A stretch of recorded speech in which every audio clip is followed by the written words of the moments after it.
Welcome to our first episode of Stupid Foreigners, the podcast that turns the absurdity of life abroad into hilarious tales and cultural insights. I'm Olga. And I'm Mark. And today we're kicking things off with our very first episode where we're going to spill the beans on why we decided to pack our bags and embark on this crazy adventure in South Korea. But before we dive into that, let's give you a little background. We're not your average expats, we're just true regular folks who, for some reason, thought it would be a fantastic idea to move to a country where we barely understood the language or the alphabet. That's right, Mark. And you know what? It's been a wild ride. We've laughed, we've cried, mostly from laughing, and we've had countless. Wait, did it really just happen moments? Well, those moments were mostly because of you. But Anyway, so what possessed us to leave our comfort zones and journey halfway across the world to Korea? Well, that's exactly what we're here to share with you today.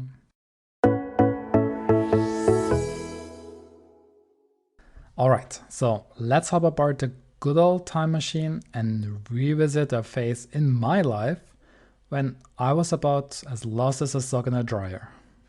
I mean, well, seriously, I couldn't even find my academic groove with GPS on a compass. Like, really, I was so lost. Picture this. I was wandering through the academic wilderness, unsure of what I wanted to study or where my passion lays. oh, it's really terrible. I know that feeling. So, where did you decide to study? So, here's the kicker.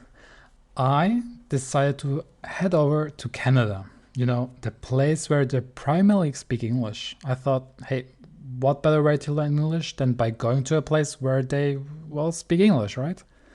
It was a genius move, right? So I basically went to Montreal. Montreal, Canada. That's quite a leap. Studying English in a place where they prefer not to speak English certainly adds an extra layer of challenge to the adventure. Yes, it was the best idea I had in my life. So there was in Montreal, a city known for its passionate love affair with French, and I'm trying to navigate my way through conversations that were like a comedic fusion of broken French and English. And surprise, surprise, I ended up making a bunch of new friends, which were not Canadian. So, basically, most of my friends in Canada, many of them happen to be from South Korea. Wow, South Koreans' friends in Montreal. Oh, that's an interesting twist. Did your South Korean friends play a role in sparking your interest in Korea and its culture? I suppose they were. Definitely. Let me tell you, these South Korean pals of mine, my best friends, had this infectious enthusiasm for their culture, their homeland, and oh my god, their food. I'm talking about kimchi, BBQ, and all the deliciousness that makes you forget how to count calories. Kimchi and barbecue are hard to resist, that's for sure. Yes, that's right. Did your friends ever take you to Korean restaurants in Montreal? Or did they introduce you to any aspects of Korean culture while you were in Canada? Actually, we went basically every day to a Korean restaurant when I was in Montreal. And they actually introduced me to Korean dramas as well. Oh no. And let me be, yes, oh no, exactly, oh no. So let me be crystal clear. I hadn't watched a single episode of any K drama before this. But they decided to show me the most cringy drama of all of them. And you know what? I loved it. I loved every episode of this I drama. can't even imagine what kind of drama it was. Oh, you know me long enough. You know exactly what drama I'm talking about. 끝보다 남자. Yes, Boys Over Flowers. Oh no, Mark, that is Yes, terrible. the best drama ever. Almost paradise 아침보다 더 눈부신 I knew that. Oh no. Mark, that is terrible. But let me tell you that my acquaintance with Korean series happened much earlier. I was, as I remember, in 8th grade. Well, it is a high school. The fact is that in my country, Soap operas were very popular, mainly Brazilian, Argentinian, and Mexican. I saw all that old Mexican telenovelas on TV with my mother and my grandmother. How I could you? even I even can call the most famous ones like Oh no. The Rich Also Cry, Oh my God. Wild Rosa, Deceptions. As I remember, the original name is La Usurpadora. Why? Wow. Okay. That is crazy that you know that one. That is so old drama. Yes, Oh my God. That is terrible. That is even terrible. More terrible than Boys Over Flowers, Olga. Literally I know, worse. I know. So cringy. Yes. Like me especially, I think Mexican dramas are much, much worse than Korean ones. We should watch one time. I'm very curious about Marimar. I heard that is super cringy. More cringy than Boys Over Flowers? Probably. Probably. That's almost Let's figure impossible. out one day. Let's do that. Maybe you can help me with translation if it's not available in English. We will see. Sure, we can do that. So again, Korean dramas. Yes. Back on track. Back on track. The first show I saw on TV was Star in My Heart. Oh my God. And I saw it by accident because everyone in class was talking about it. It was super popular. And there were Winter Sonata and of course Pearl of the Palace, which were, well, super duper popular. All right. But I never saw them, just maybe few fragments, few episodes from them. But have you ever heard about this series, Mark? Winter Sonata, Pearl of the Palace? So, well, for Korean dramas, I definitely know Winter Sonata and Pearl of the Palace. Like, I think those are the most famous ones. Like, they achieved quite a legendary status in the world of K-dramas, I think. But Star in My Heart is a new one for me. I never heard that one. But I'm more curious, did any of these series leave any significant impact on you? Not that much, but I was super excited to see all Korean cast in TV series because, it was my first, like, all Asian drama where all cast were Asian. So it was quite interesting to see because I was born and raised in a very multinational country. So, but let's return again to Boys Over Flowers. Boys Over Flowers. Let me tell you, let me give you a little bit of context. So, well, as you know, Boys Over Flowers is a classic Korean drama from the mid 2000s, and it's a roller coaster of emotions, drama, and really, really handsome rich boys, I think, with hair that probably has its own zip code. It's like the OG rich kids of Seoul on steroids.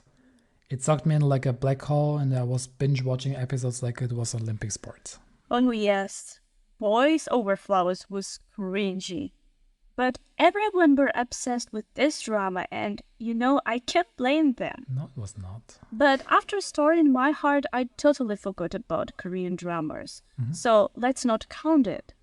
And my first modern, if I can put it like this, Korean series was My Girl. But, I watched it not only out of interest, but because of my preparation for Korean language program. But I'll tell about it a bit later. Well, sorry for my interruption, Mark. So, what happened next when the Boys Over Flowers ended? Before I continue with that, My Girl, really? You watched that drama? It's probably the worst drama of them all. It's so bad. The story is bad. The actors didn't even know how to act, and it's just awful. But the main actor, he was so handsome. Probably it was my first Korean actor. Who was the main actor? He was Lee Do-nook. That was the main actor of My Girl. Yes. He was the main actor, yes. Really? But he was very young there, like in his 20s, probably. Jesus. Terrible. But he changed a lot. We his face too. Terrible, Olga. Like, we really have to make a date in which we will watch all good Korean dramas together, and then you will actually know what a good Korean drama is. I think our tastes in Korean dramas were different, but I'm not saying that My Girl was like a brilliant drama. It just was my first drama. Like my mom brought it to me. Somebody gave to her, and she said that it would be good to watch Korean drama before actually going to Korea. Just Oh, that was definitely the best drama to show you before going to Korea. well, after that, I saw many dramas at home, like Boys Over Flowers or You Are Beautiful, like First Cafe Prince, all the old school famous dramas. But they weren't my I think favorite, honestly speaking. I yeah, I really think like talking about those very old dramas now makes us seem very old. Yes. Yes. hmm Anyway, Anyway, so Boys flowers. Over Flowers. Yes. So I was so fascinated by this drama because it had this very beautiful, glamorous backdrop of Seoul. And it started to plant a little seed of curiosity in my brain. I began wondering, well, what's life like over there? And that, my friend, was the spark. That curious itch fueled by Boys Over Flowers eventually transformed into a full-blown desire to experience South Korea firsthand. So fast forward a bit, and there I was, stuck between industrial design, which I started to study at university, and Boys Over Flowers, trying to figure out my life. And let me tell you, my parents, oh my God, oh boy, they didn't, oh my God, no, my Yes, what parents with were your going parents? they were going crazy. What did they They say? were going insane. They tried to punch me and they tried to kill me. It was insane. They didn't know what to make of it. They never understood why I was so passionate about Korean culture suddenly. So you have to picture my parents. My parents, who usually had to convene a family council to decide on dinner, like we never knew what to eat, were now dealing with their offspring jetting off to a land of kimchi and K-pop with about as much planning as one might put into choosing socks in the morning. Like that was also the time when I really got into K-pop, like especially Shiny. Oh, K-pop. Don't I criticize totally K-pop. understand. But in my case, it was different. I never was into K-pop. Well, like following famous groups, attending concerts, watching music videos or TV programs with them. Honestly, I never did that. But I do This is love just Korean terrible. songs very You don't like much. K-pop? How can we be friends? We can never be friends again. Well, as much as I'd love to stay friends, I do have to admit that K-pop didn't quite make it onto my playlist until now. But Mark, we can always share some Korean BBQ instead. Now I will give you a new playlist. I will send it to you after this, and then you will have to listen to K-pop all day. Definitely, you will be so Okay. addicted to EXO, Shiny, BTS. Well, and then we can go to a concert together one Oh, day. definitely, we have to go to a concert together. So, but let's plan this next time. So, back to my story. Yeah. So, in a mere 3 months, I literally kissed my university classes goodbye. I canceled everything. I quit my degree and I booked a flight and somehow managed to snap a spot in a Korean language program. So go figure. I want to know more about you. So do you had this kind of experience or was it different for you? My experience was different from yours because I knew I was going to learn Korean after I graduated from my university. The thing is, I planned to do my master's degree in Korea, and Korean language proficiency was a requirement, not just for living, but for studying too, because everything related to arts and media, and I wanted to study films, are not taught in English. Well, that sounds like a quite an adventure for you. Can you tell us more about your decision to pursue a master's degree in Korea? Like, this is a big step. And how important Korean language became in the journey? Well, my answer probably will be different from the majority. Look, as we know, Koreans usually pursue their studies in Korea because they're obsessed with Korean culture. You know, Like me. I had, yes, like you. And I had one friend of mine who went to study media uh, in Korea because she was so into K-pop. She was like a big K-pop fan, so she uh, worked a lot in her country. So she gathered money. She went to a language program first, and then she entered one of the Seoul universities to study media because she loved K-pop. Wow, okay, that's interesting. However, I decided to do my master's in Korea because I thought it would be easier to get Korean scholarship since I'm ethnic Korean, and actually it was my plan B. What was your plan A? Well, my plan A was another country. Another country. Okay, Yes. interesting. You almost cheated on Korea. How bad? However, I decided to go to my master's in Korea because I thought it would be easier to get Korean scholarship since I'm ethnic Korean.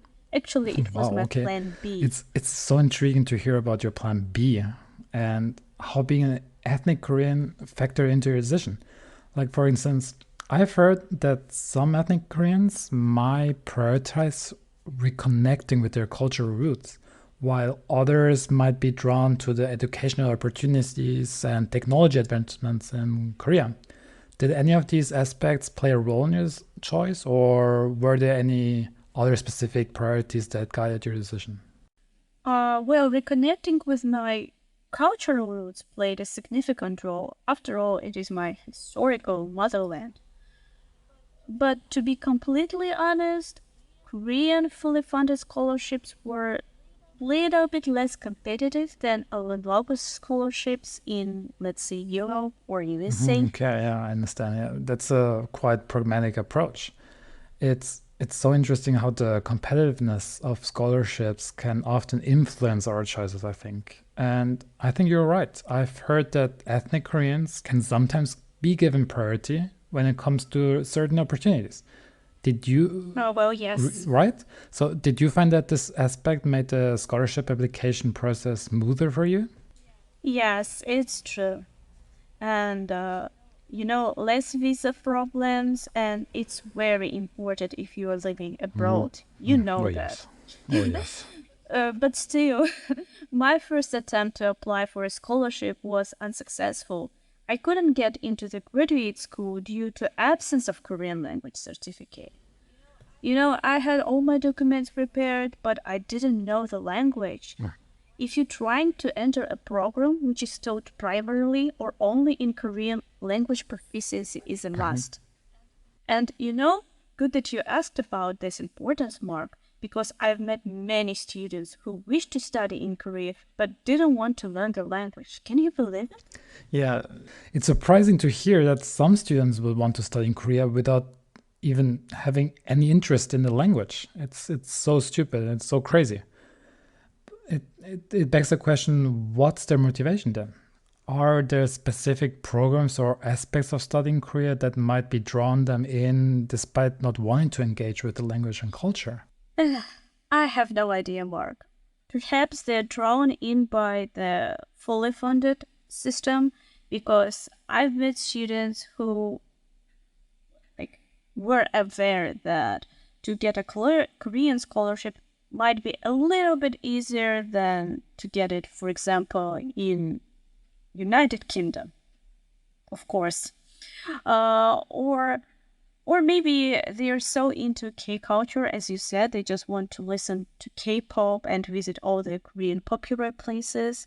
But at the same time, they have no interest just in the language. Well, sometimes it happens. Um, but in my case, learning the language was crucial. So after a few months of basic language training in an educational center in my hometown, I entered a language program in Korea.